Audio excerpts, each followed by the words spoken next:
जय गुरु जी। गुरु जी को प्रणाम। गुरु जी की प्यारी प्यारी संगत को प्रणाम। मैं बहुत खुशकिस्मत हूँ कि आज मुझे गुरु जी महाराज ने एक मौका दिया सत्संग करने का, अपनी मेरी जर्नी जो गुरु जी महाराज के साथ स्टार्ट हुई उसको बताने के लिए। संगत जी, मैं पहले बताऊंगा कि मैं किस तरह का इंसान था, मेरे क्या बिलीफ थे। संगत जी, मैं बीच में इंटरप्ट कर रहा हूँ। मैं मुझे माफ कीजिएगा अगर मैं बीच में इंग्लिश में बोलना शुरू कर दूं। मैं कोशिश करूंगा कि मैं जितना ज्यादा हिंदी में बोल सकूं।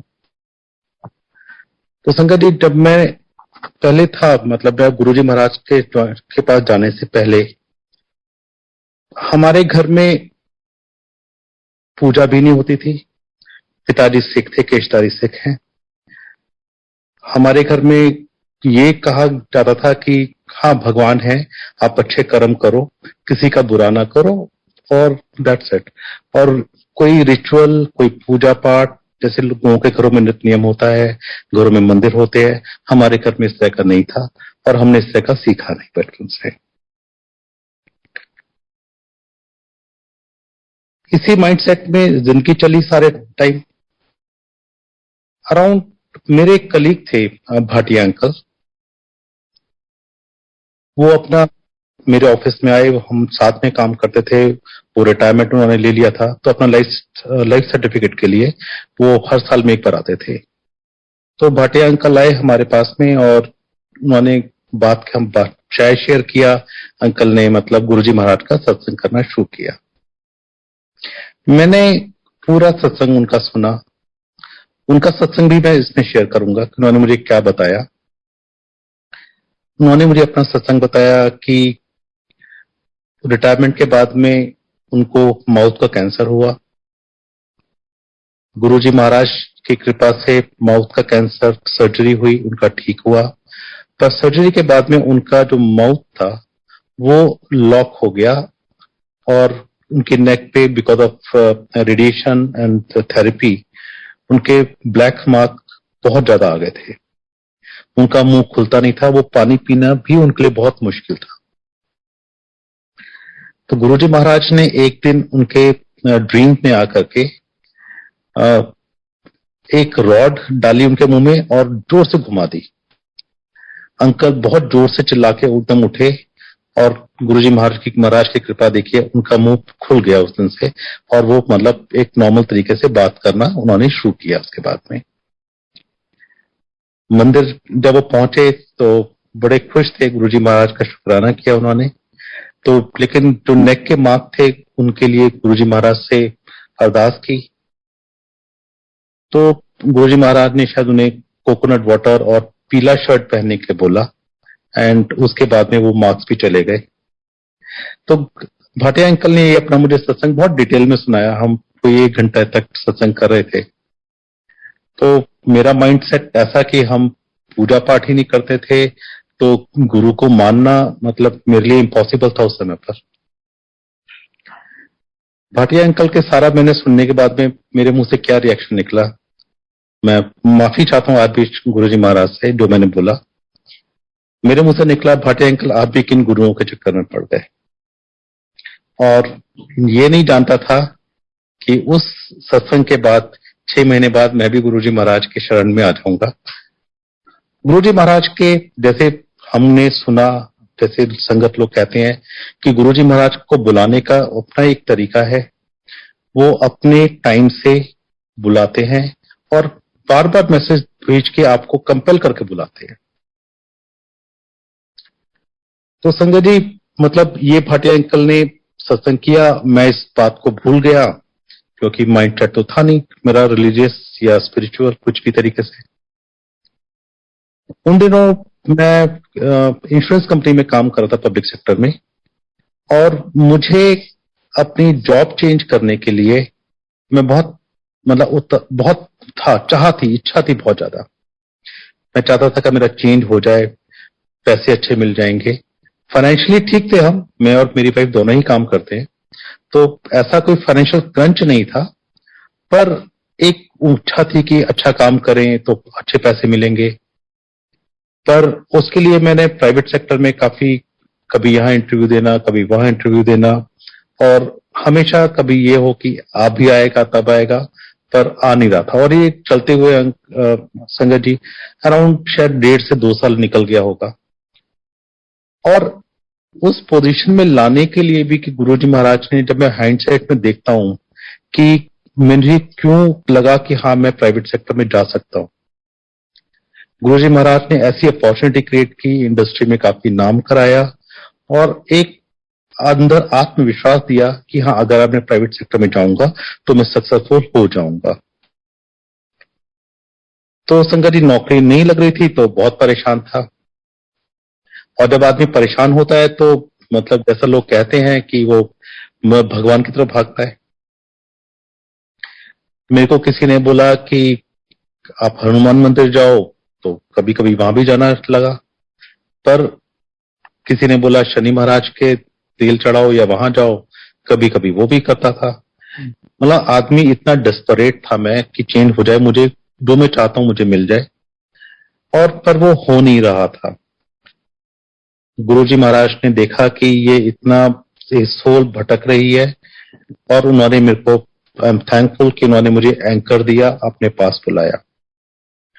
एक दिन हम यही शनि धाम जो रास्ते में पड़ता है गुरुजी महाराज के मंदिर के, तो मेहरौली के आगे जाके, तो वहां पर हम गए हुए थे वो तेल वेल चढ़ाने, जो रिचुअल करने होते हैं। मन नहीं लगता था लेकिन कभी भी। वहां पर हम गए तो वहां से करके जब हम निकल रहे थे तो मेरी आंटी ने एक मुझे उनके ऑफिस कलीग का एक सत्संग सुनाया। उन्होंने बताया कि उनके ऑफिस कलीग हैं, उनके हस्बैंड हैं, वो इस वाले शनि धाम से जो है मतलब छतरपुर में जो है, वहां पे बहुत कनेक्टेड हैं, और वो दाती महाराज जो थे वहां पर, उनको भी काफी अच्छे से जानते हैं। बात चल रही थी तो सडनली आंटी ने एक और बताया कि हाँ उनके जो हस्बैंड थे ना, वो थोड़े से बड़े जिज्ञासु, थोड़े खोजी किस्म के हैं।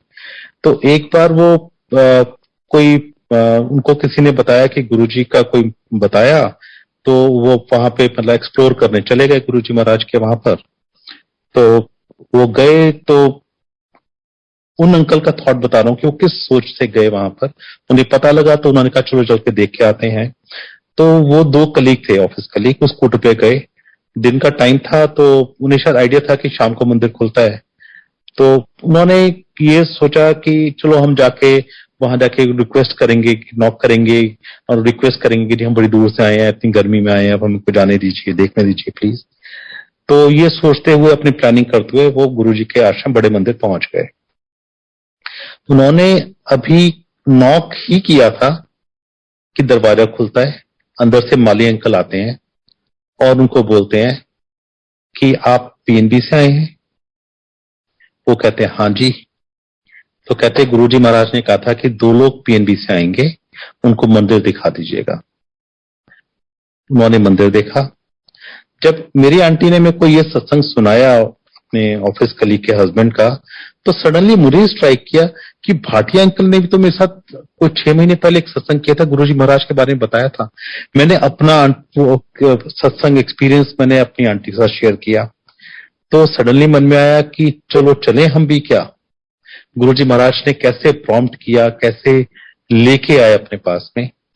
और उस दिन हम भी दोपहर में वहां से बड़े मंदिर पहुंचे। हमने जब देखा तो हमें लगा कि हमने शिवलिंग नहीं देखा पहले, तो हमने देखा कि ये तो किसी की कोठी है और ये फार्म हाउस है, ये तो मंदिर नहीं है। हम वहां से वापस मुड़ के आने ही लगे तो आंटी की निगाह पड़ी शिवलिंग है, तो लगा मंदिर तो यही है। मतलब इतना सुंदर, इतना अच्छा लगा कि हम बिलीव नहीं कर पाए कि कोई मंदिर या इस तरह का भी हो सकता है। समहाउ छोटा गेट खुला हुआ था, हम लोग, कोई रोकने वाला नहीं था। उस दिनों संगत काफी कमी रहती थी, तो हम लोग अंदर चले गए। अंदर जब हम गए तो एक अजीब सा ट्रांसफॉर्मेशन, एक अजीब सा एक्सपीरियंस हुआ मेरे को, मेरी आंटी दोनों को। मतलब एक लगा देख के बहुत सुंदर, इतना शांत, इतना अच्छा। और एक सडनली मेरे को ही फीलिंग हुई, जो मेरे अपने ऊपर एक मेरा बर्डन था, मेरी एंजाइटी थी, मेरे इच्छाओं की, मेरी जॉब बदल जाए, चेंज हो जाए, वो एक बर्डन बिल्कुल एकदम से लगा जैसे सर में से कोई बोझ सा उतर गया। एकदम लाइट फील कर रहा मैंने उस समय तक वहां पहुंचने के बाद में। और जैसे आदमी जाता है तो एकदम बहुत इच्छाओं से मांगता है, शायद हमने कुछ मांगा ही नहीं, गुरु जी महाराज से कुछ मांगा नहीं, मे बी इनएक्सपीरियंस या जो भी था, कुछ इच्छा भी प्रकट नहीं हुई, ना मन में ना वैसे। और हम वहां जाके मंदिर पे बैठ गए। हमने जाने से पहले भाटिया अंकल को फोन कर दिया था कि अंकल हम मंदिर ऐसे से जा रहे हैं, आप भी आ जाइए। तो शाम को भाटिया अंकल भी हमें मिले वहां पर, और उन्होंने गुरुजी महाराज का और सत्संग किया, मंदिर के बारे में बताया। वहां पे जो एक मतलब एक डिसिप्लिन है मंदिर का, वो हमें समझाया कि आपको समाधि पर मत्था टेकना है, फिर बड़े हॉल में मत्था टेकना है गुरुजी पर, हॉल में बैठ जाइए। तब संगत जी संगत बहुत कम होती थी, हम लोग घंटों तक, मतलब पूरे 2 घंटे का जब शब्द चलते हैं, हम अंदर हॉल में ही बैठते थे। वहां पर मेरे को एक और मेरे ऑफिस के कलीग मिले। उन्होंने मुझे एक बात कही कि राजपाल अंकल, आप आज यहां पर आ गए हैं तो ये शिवपुरी है। आपकी जिंदगी का ग्राफ अगर स्ट्रेट लाइन में चल रहा है मान लीजिए, तो आपका ग्राफ ऊपर ही जाएगा, आज के बाद से नीचे नहीं जाएगा। और संगत जी बिलीव मी, गुरुजी महाराज की इतनी कृपा है कि मेरा ग्राफ लाइफ में ऊपर ही जा रहा है, नीचे की तरफ हमने कभी मुड़ के पीछे देखा ही नहीं। हमें वहां का जाके बहुत अच्छा एनवायरनमेंट लगा, शाम को शब्द चले, और एक मन में जो मुझे डर लगता था कि जिसकी वजह से मैं मंदिर जाना नॉर्मली अवॉइड करता था, वो था कि वहां के रिचुअल्स, पंडित आएगा, आरती करेगा, आपका मतलब कुछ आपसे चढ़ावा मांगेगा, आपको कुछ ये बोलेगा। बड़े मंदिर में ऐसा कुछ भी नहीं दिखा मुझे। मतलब जो हमारे बिलीफ थे कि भगवान है, उनसे कनेक्ट होइए, एंड यही कहा हमको वहां पर संगत ने कि गुरुजी महाराज हैं, यहाँ पे गद्दी पे विराजमान होते हैं, आप गुरुजी महाराज से मन से बात कीजिए, वो आपको जवाब देंगे।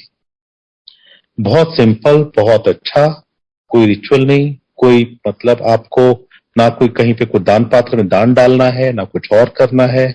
आप आइए, आराम से आनंद लीजिए और अपना लंगर करके घर चले जाइए। बहुत अच्छा लगा संगत जी, और इतना अच्छा लगा कि और एक ऐसा मैग्नेटिक पुल था गुरुजी महाराज का। मे बी मेरे कर्मा उतने खराब थे कि जो महाराज को ठीक करने के लिए उन्होंने मुझे मतलब हर रोज बुलाया। हम नेक्स्ट डे, फिर नेक्स्ट डे, और वहां से आने का मन ही नहीं करता था। रात को 12-1 बजे जब संगत पूरा मंदिर बंद कर रहे होते थे, तब उस समय धक्का देके जब निकालते थे, तब निकल के आते थे। अगले दिन एनर्जी लेवल में कोई दिक्कत नहीं, अगले दिन सुबह उठ के ऑफिस जाना, एंड शाम को मतलब मंदिर में आ जाना। चलता रहा सिलसिला कोई 2 हफ्ते 3 हफ्ते ऐसे। और संगत जी अब मटेरियल जो गुरुजी महाराज की वजह से, जैसे हम चाहते कि हमारी लाइफ में इच्छाएं हैं पूरी हो जाए, मटेरियल जो चीजें हम मांगते हैं, जो कि आज मुझे लगता है कि सब ट्रिवियल है गुरुजी महाराज के आगे। तो उस समय इच्छाएं तो थी, मांगा फिर भी कुछ नहीं। तो गुरुजी महाराज ने मेरे को वहां पर, मेरी एक कंपनी में जहां मेरा इंटरव्यू हुआ था, वहां मेरे काफी क्लोज फ्रेंड काम करता था अच्छी पोजीशन में। उनका एक दिन मुझे फोन आता है कि उससे पहले, सॉरी, बिफोर दिस इवेंट, मुझे रात को एक दिन गुरुजी महाराज ड्रीम में आते हैं और मुझसे पूछते हैं कि की चाहिए, टिपिकल पंजाबी डायलेक्ट जो मैंने सुना था कि गुरुजी महाराज ऐसे बोलते हैं, सेम गुरुजी महाराज ने आके मुझको ड्रीम में बोला की चाहिए। मैंने संगत जी अपने मुंह से जो भी ब्लर्टेड आउट कि मेरे को ये चाहिए, ये चाहिए, ये चाहिए, ये चाहिए। तो गुरुजी महाराज ने सुनने के बाद बोला, श्योर तेनू आई चाहिए? मेरे मुंह से निकला, गुरुजी महाराज मुझे नहीं पता मुझे क्या चाहिए, मुझे क्या चाहिए, जो भी मेरे लिए ठीक हो आप मुझे वो देना। Then he laughs at me, ले तेनू ऐ भी नहीं पता तेनू की चाहिए। फ्रैंकली संगत जी मुझे आज तक नहीं पता मुझे क्या चाहिए। हम सोचते हैं एक अच्छी लाइफ चाहिए, और गुरुजी महाराज ने उसके बाद लाइफ जो ट्रांसफॉर्म की मेरी, मतलब हम कभी पीछे मुड़ के देखने की जरूरत ही नहीं पड़ी। अब coming back to the same thing, मैं मंदिर में था, मुझे उस मेरे कलीग का फोन आया कि राजू तू अपना एक काम कर, सीवी भेज दे मेरे को, पर उम्मीद मत रखना क्योंकि तुमको एक बार रिजेक्ट कर चुके हैं तो तुम्हें लेंगे नहीं, पर फिर भी तू सीवी भेज दे।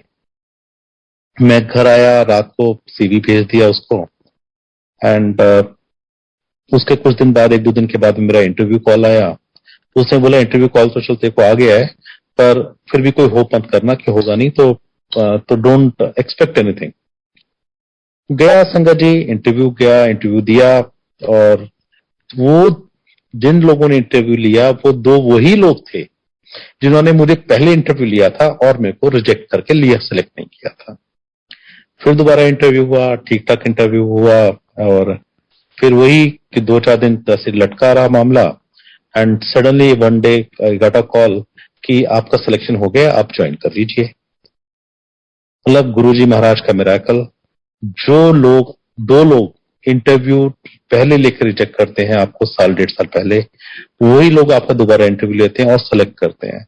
ये करिश्मा, ये चमत्कार, ये मेहर केवल हमारे गुरुजी महाराज ही कर सकते हैं, अदरवाइज ह्यूमनली पॉसिबल ही नहीं है। मेरा उसमें जो मेरा फाइनेंशियल का जो एक एंगल था कि प्राइवेट में नौकरी करनी है, कि मेरा पैसे बढ़ जाएंगे, पैसे संगत जी बहुत बढ़े, बहुत अच्छी पोजीशन पे पहुंचाया, अच्छी पुलिस प्लेस पे लगाया। नॉट ओनली कि मेरे को पैसे से बेनिफिट बहुत हुआ, मेरे को एक स्टेटस भी बहुत अच्छा दिया, बहुत अच्छी पोजीशन पे उन्होंने मुझे वहां पे नौकरी दी। उसके बाद संगत जी मैं अपनी आंटी का बताता हूँ। अब हमारी आंटी स्टेट बैंक में काम करती हैं, उस समय वो क्लरिकल पोजीशन में थी। बच्चे छोटे थे तो शुरुआत से ही हम लोगों ने ऑफिसर बनने का आंटी का सोचा नहीं कि बच्चों को अटेंशन नहीं मिलेगा, उन्हें दिक्कत होगी। हमने सोचा कि मतलब वो हर साल एक आता था कि आपको प्रमोशन के लिए अपियर होना है, ट्रेनिंग में जाना है। आंटी लिख के रिफ्यूजल दे देती थी कि मेरे को नहीं जाना, प्रमोशन लेना है, मैटर एंड्स। उस पर्टिकुलर ईयर में जब हमने गुरुजी के पास जाना शुरू किया तो उस साल भी सेम फैशन में एक तो आया कि जी आपको इंटरव्यू और ट्रेनिंग के लिए आइएगा, आपको प्रमोशन देना है। आंटी ने एज यूजुअल वो लिखा, रिपीट कर दिया कि नहीं मेरे प्रमोशन नहीं चाहिए, रिव्यूज दे दिया अपना।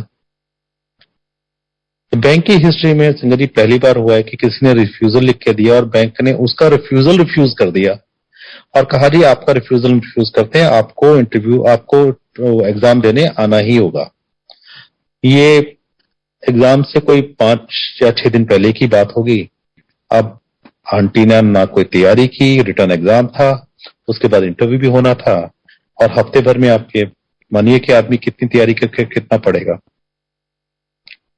तो आंटी ने गुरुजी का नाम लिया और जाकर के वहां एग्जाम दे दिया, एंड गुरुजी की मेहर की आंटी का रिटर्न भी क्लियर हो गया।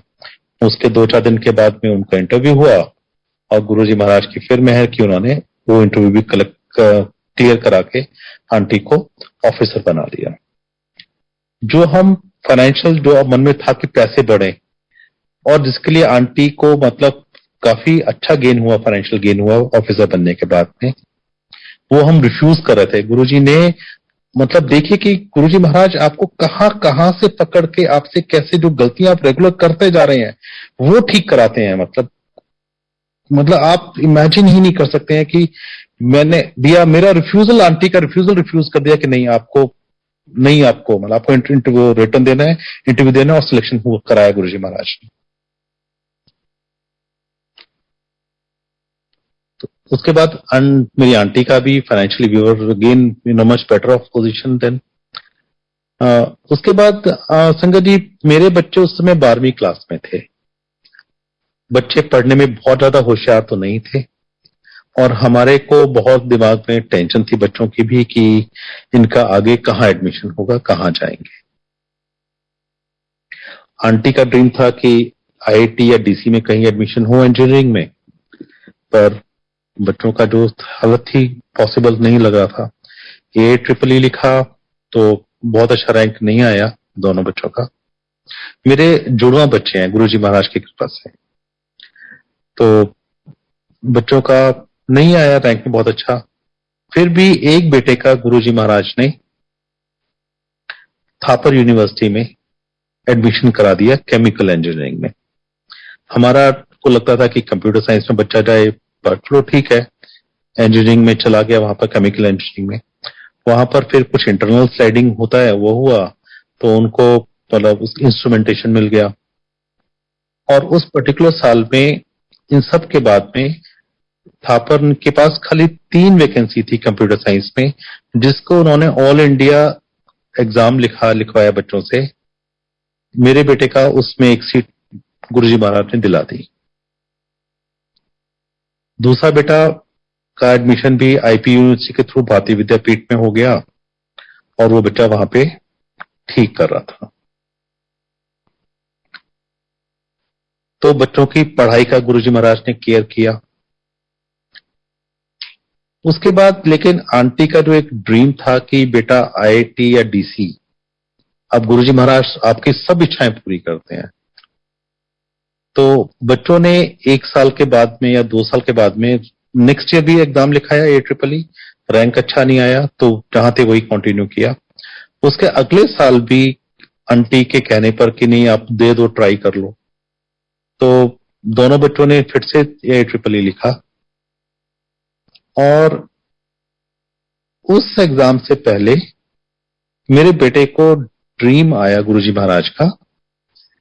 उसने देखा कि वो एक एग्जामिनेशन हॉल में बैठा है, और एक तरफ गुरुजी महाराज बैठे हैं और एक तरफ उनकी आंटी बैठी है सामने, और गुरुजी महाराज उसको बहुत गुस्से में घूर रहे हैं।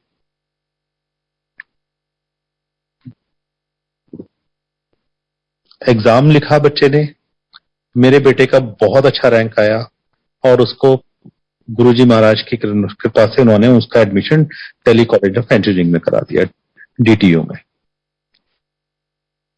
आंटी का ये ड्रीम भी पूरा हो गया, बच्चे ने वहां से अच्छे से इंजीनियरिंग पास आउट किया, और आज की डेट में वो बहुत अच्छी नौकरी कर रहा है मेरे दोनों बेटे। ये तो संगत जी हमारा मटेरियल वर्ल्ड, ये मतलब बच्चों के एजुकेशन का मैंने बताया। अब जैसे लोग कहते हैं कि गुरुजी महाराज मेडिकल का भी केयर करते हैं, मैं अपने बच्चे का एक मेडिकल का बताता हूं। मेडिकल के नॉट ओनली मैं अपने बच्चे का बताता हूं, मैं और भी संगत का बताता हूं जिसका हमने फर्स्ट हैंड एक्सपीरियंस देखा। मेरा बेटा बास्केटबॉल एक दिन खेल रहा था GNU में, तो खेलते खेलते शायद नीचे गिरा, उसके नी पर चोट लगी, और तो आके बोला कि पापा बहुत दर्द हो रहा है, और मतलब तो मैंने भी कहा कि थोड़ा लगा दिया। फिर मैंने कहा कोई बात नहीं, बी ब्रेव, कोई दिक्कत नहीं है, ठीक हो जाएगा। बच्चा कंप्लेंट करता रहा दर्द की 2-3 दिन तक। एक दिन लेकिन सुबह जब वो उठा तो उसका नी लॉक हो गया, और वो अपनी टांग सीधी नहीं कर पा रहा था। नेचुरली मन में पैनिक हो गया, हम घबरा गए। इमीडिएटली बेटे को पास में स्पाइनल इंजरी सेंटर है बसंत कुंज में, वहां लेके गए, और वहां पे डॉक्टर ने देखा उसका, तो उसको बोला कि उसका एक्सरे या जो भी स्कैन वगैरह किया, तो उसमें बोला कि इनके तो लिगामेंट रप्चर हो गए हैं, और लिगामेंट ब्लडलेस टिश्यूज होते हैं, तो वो कभी अपने आप से हील नहीं होते हैं। उनको इसके लिए उन्होंने बोला कि सर्जरी करना पड़ेगा। अब संगत जी हमें लगा कि इतना यंग बच्चा है, आज सर्जरी, और सर्जरी में कॉम्प्लिकेशन क्या होगा हमें नहीं पता। हम इमीडिएटली दूसरे हॉस्पिटल पहुंचे, हम प्राइमस गए, प्राइमस ने भी देखा, स्कैन किया, सब कुछ हुआ। उन्होंने भी कहा कि ये तो सर्जरी ही होगी। हम ऑर्थोनोवा गए, वहां पे भी सेम ओपिनियन की सर्जरी होगी। हमारी फैमिली में भी कोई सर्जन है, हमने उन्हें दिखाया, सबने ये कहा कि इनकी सर्जरी के बिना ये ठीक होगा नहीं। उसके बाद तो संगत जी मेरा तो हमने डिसाइड किया कि ठीक है, जब कराना है तो स्पाइनल इंजरी बेस्ट प्लेस है, वहीं से जाके कराते हैं। तो हमने जिस डॉक्टर को देखा था उसको बात किया, तो उसने कहा कि ठीक है, उसने डेट फिक्स कर दिया कि नेक्स्ट डे, वो बोला कि एक दिन शाम को आ जाओ या सुबह आ जाओ, तो नेक्स्ट डे मैं सर्जरी कर दूंगा उसका। उस सर्जरी से पहले मेरे बेटे को एक दिन फीवर आता है, तो हमें उसी डॉक्टर को बोला कि फीवर आया हुआ बेटे को, तो उसने बोला कि कोई नहीं, जब पैरासीटामोल दे दीजिए। तो हमने पैरासिटामोल दिया, बच्चे का फीवर चला गया।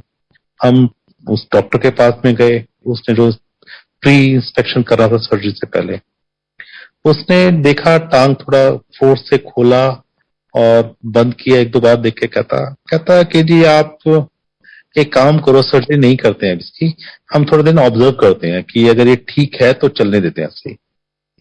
एंड संगत जी, मतलब आज की डेट में भी मेरे पास 5 हॉस्पिटल की रिटर्न ओपिनियन है कि सर्जरी मस्ट है। उस केस से, इम्पॉसिबल केस के अंदर गुरुजी महाराज ने मेरे बेटे की सर्जरी खत्म नहीं होने दी, और आज तक मेरा बेटा उसी मतलब बिल्कुल ठीक है। वो बिल्कुल भागता है, दौड़ता है, एक्सरसाइज करता है, सब कुछ करता है, उसका रूटीन लाइफ का बिल्कुल नॉर्मल है। ये है हमारे गुरुजी महाराज की आपके ऊपर। और संगत जी, उस समय पर मैंने गुरुजी महाराज के दिमाग में भी नहीं आया कि मैं गुरुजी महाराज से प्रे करूं कि महाराज मुझे ये दे दो, मेरे बेटे को ठीक कर दो। मेरे आया ही नहीं। नॉर्मल चोट लगी, डॉक्टर के पास में गए, ये तो जब मिरेकल हुआ तब रियलाइज किया तो गुरुजी महाराज ने क्या कर दिया तुम्हारे साथ में। हम चाहते हैं सर्जरी ना हो तो नहीं हुई, नो प्रॉब्लम, आप वैसे ठीक कर दिया। और संजय जी, अब मैं एक और बताता हूँ मेडिकल का। 2 बड़े क्लोज इंस्टेंस हुए हमारे साथ में। मेरी आंटी के एक ऑफिस कलीग थी, जिनके जब हम जाने लगे तो उन्होंने बात हुई ऑफिस में गुरुजी महाराज के बारे में, तो उन्होंने गुरुजी महाराज को बताया, तो वो जाने लगे। उनकी एक भाभी थी जिनको थ्रोट पे कैंसर था, और वो लोग का काफी बड़ा मेडिकल का ही काम है, मतलब भगीरथ प्लेस में। और because of their scale they knew, वो दुनिया के अच्छे अच्छे डॉक्टर्स को जानते हैं। तो उन्होंने यूके दिखा रखा था, यूएसए दिखा रखा था, जहां जहां पे उनको बेस्ट लगा कि मेडिकल दिखा सकते हैं। सबने कहा कि नहीं, ये थ्रोट कैंसर बहुत एडवांस स्टेज पर है, इसका कोई क्योर नहीं है, और उन आंटी को टाइम दे दे कि आपका मतलब 2, 4, 6 महीने तक ही आप जी पाएंगे करके। आदमी जब इतना डेस्परेट होता है तो, और जब उन्हें कोई भी रास्ता दिखता है, तो उन्हें जब पता लगा गुरुजी महाराज के बारे में मेरी आंटी की कलीग के थ्रू, तो वो लोग मंदिर आए और वो हमारे साथ ही आए करके हम लोग ने देखा। और मैंने खुद देखा संगति कि उनके गले पे एक बहुत बड़ा लंप था, जिसको वो चुन्नी से कवर करके आई थी। आए, उन्होंने मत्था टेका और लंगर प्रसाद किया। लंगर प्रसाद मेडिसिन जो है गुरुजी महाराज की, वो संगत से, जो आंटी थे जिनको कैंसर था, वो संगत से लंगर खाया नहीं जाता था, और उनके जो लंप था उसमें से ऊजिंग होती थी। तो उन्हें 4 की जब थाली में खाते थे तो उन्हें लगता था कि संगत खाएगी नहीं उनके साथ में।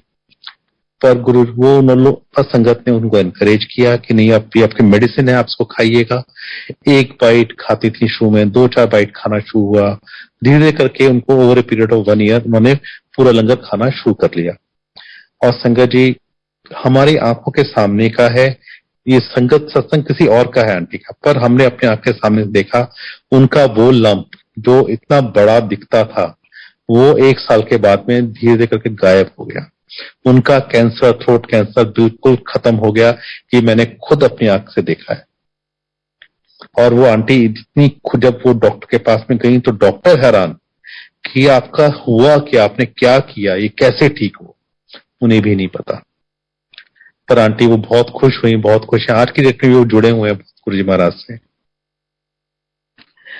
एक और एक्सपीरियंस बताता हूँ संगत जी। एक दिन हम गए बड़े मंदिर में, तो नॉर्मली मैं थोड़ा तेज चलने की आदत रखता हूँ, तो मेरे आगे एक आंटी थी, तो हम जैसे गणेश जी के वहां पे मत्था टेका और समाधि में जब एंटर कर रहे थे, वो आंटी मेरे आगे थी। तो आंटी थोड़ा सा लिंप कर रही थी और थोड़ा स्लो स्लो चल रही थी।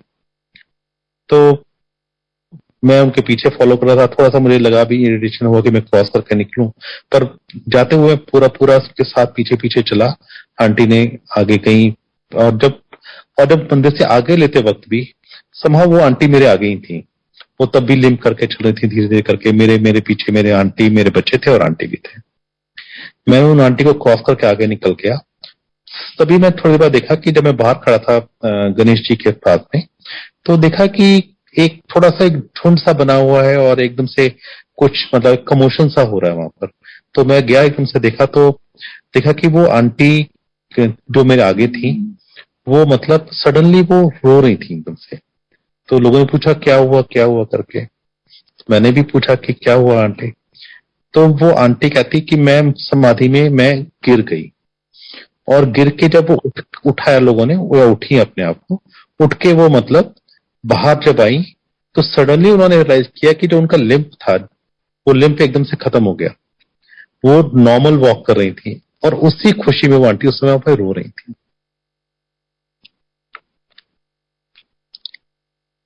ये तो संगत जी हमारे मटेरियल एक्सपीरियंसेस रहे करके जिंदगी में। आज की डेट में अब गुरुजी महाराज हमारी लाइफ को इतना संभाल के चला रहे हैं। सब चीजें, प्रॉब्लम्स आती हैं कभी कभार, पर सब चीजें आराम से छू के निकल जाती हैं। कोई दिक्कत नहीं महसूस होती है हमारे को।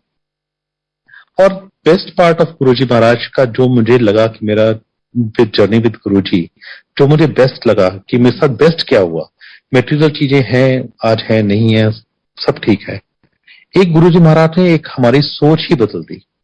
जो एक ग्रीड थी मन में, इच्छा कि हमें ये भी मिल जाए, वो भी मिल जाए, ऐसा हो जाए, वैसा हो जाए, सब इच्छाएं गुरुजी महाराज ने बिल्कुल तृप्त कर दिया।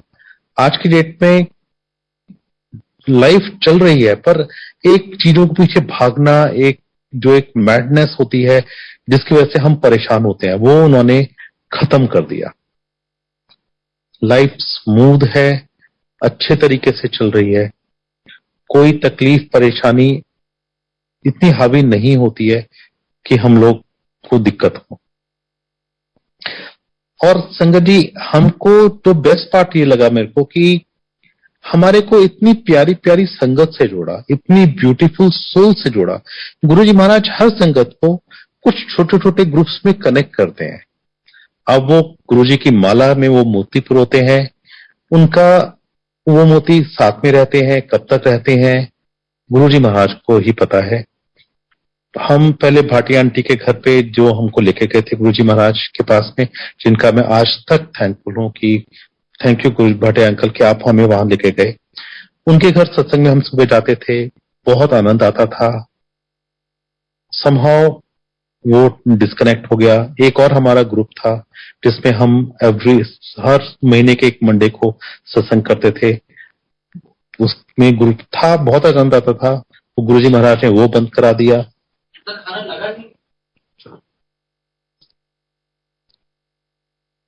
तो संजय जी, गुरुजी महाराज कब किस सोल से आपको कब कनेक्ट करते हैं, क्यों कनेक्ट करते हैं, वो आदमी आपकी लाइफ में क्यों आता है, क्या पर्पस है, ये गुरुजी महाराज जानते हैं। लेकिन आप इतनी अच्छी सोच से मिलने के बाद में आपका एक इंटरनल ट्रांसफॉर्मेशन होता है, जो मुझे लगा कि हमारी लाइफ, हमारे बच्चे, सब चीजों के साथ में बहुत अच्छे तरीके से हो रहा है। अब संगत जी जो कहते हैं, हमने ये सुना था संगत से कि गुरुजी महाराज के पास में कोई भी एक आदमी चला जाए फैमिली का, तो गुरुजी महाराज पूरी फैमिली को ही ब्लेस कर देते हैं। मैं अब आपको यही वाला एक्सपीरियंस अपना शेयर करता हूं। मेरी सिस्टर की डॉटर, छोटी डॉटर का समहाउ डाइवोर्स हो गया। बहुत परेशान थी, रीमैरिज के का सोच रहे थे, लेकिन समहाउ हो नहीं रहा था। मैंने दीदी को अपनी बोला कि दीदी चलो एक दिन मंदिर चलते हैं, तो गुरुजी महाराज कृपा करेंगे। वो मेरे कहने पर बात मान के मेरी भांजी के साथ में हम बड़े मंदिर आए, हमने लंगर किया, बैठे आराम से। एंड मैंने वही जैसे मन में अरदास की कि गुरुजी महाराज कृपा करो बच्चे के ऊपर। एंड संगत यू वोंट बिलीव, उस डॉटर का जिसका रिलेशन, जिसके शादी के लिए वो पिछले डिवोर्स के 6 मतलब आई थिंक साल 1.5 साल से वो मतलब स्ट्रगल कर रहे थे, उनका within a week they get a match, and such a beautiful match कि, और वो बिटिया आज की डेट में बहुत खुश है। तो ये है गुरुजी महाराज की मेरे नॉट ओनली हमारा कल्याण किया, हमारे रिलेशंस में। एक और बताता हूं संगत जी आपको मैं, मेरे एक फैमिली में दामाद है, मेरी भांजी के ही मतलब हस्बैंड है, उनका साउथ अफ्रीका में कुछ काम है। तो वो एक दिन कि वो मतलब वहां पे जो जू होते हैं साउथ अफ्रीका में, वो बहुत ओपन काइंड होते हैं। तो ये लोग जू में गए वहां पर, तो एक इनके साथ में लड़का था, यंग यंग लड़के हैं सारे, तो थोड़ा वो पास में शेर के पास बैठ के सेल्फी लेने की कोशिश कर रहा था। तो उस शेर ने समहाउ एक पंजा मारा और उस आदमी को उसने मतलब पकड़ लिया। तो ये लोग न घबरा गए एकदम से। अब शेर के से निकालना उस आदमी को इम्पॉसिबल। जो भी कोशिश कर सकते थे, टॉर्च मार रहे हैं या हॉर्न मार रहे हैं जैसे शेर हट जाए। शेर ने उसके ऊपर दांत भी कड़ा दिया था और पंजा भी उसने मतलब उसके बॉडी में घुसा दिया था। अब ये लोग मिलके खींचने की कोशिश की, पर वो नहीं खींच पा रहे थे। शेर की पकड़ से कौन निकाल सकता है। समहाउ मेरे दामाद ने बताया कि मामा जी, मुझे ये लगा कि उस समय गुरुजी महाराज आए और उन्होंने मेरे साथ पकड़ के उसको ऐसा खींचा कि शेर के नाखून टूट गए उसकी बॉडी के अंदर, उसका दांत टूट गया उसकी बॉडी के अंदर। वो लड़के को उन्होंने वहां से निकाला शेर के मुंह से, और उसको 60-70 स्टिचेस लगे और वो लड़का सेफ एंड साउंड है। पर ये देखिए कि मतलब, और उन दामाद के साथ में हमने कभी गुरुजी महाराज का जिक्र ही नहीं किया। कभी हमसे पहले कभी जिक्र ही नहीं हुआ था। बस पता था कि हाँ, हमारे घर में गुरुजी महाराज के स्वरूप थे, वो आते थे, वो देखते थे। हमने कभी भी उनका सत्संग नहीं किया, कभी बताया नहीं गुरुजी महाराज के बारे में। तब भी देखिए गुरुजी महाराज की कृपा कि उस एक्सट्रीम कहां तक कृपा करते हैं महाराज। बहुत अच्छा टाइम है गुरुजी महाराज के साथ आके। गुरुजी महाराज से बस हमारी यही प्रार्थना है कि महाराज अपनी चरण में ही रखना हमारे को, हमारे साथ पूरा टाइम हमको अपने शरण में रख के हमारे साथ रहना, हमारा अपना हाथ बनाए रखना, हमारी लाइफ ऐसे ही चलाए रखना। जय गुरु जी संगत। Thank you, thank you. जय गुरु जी।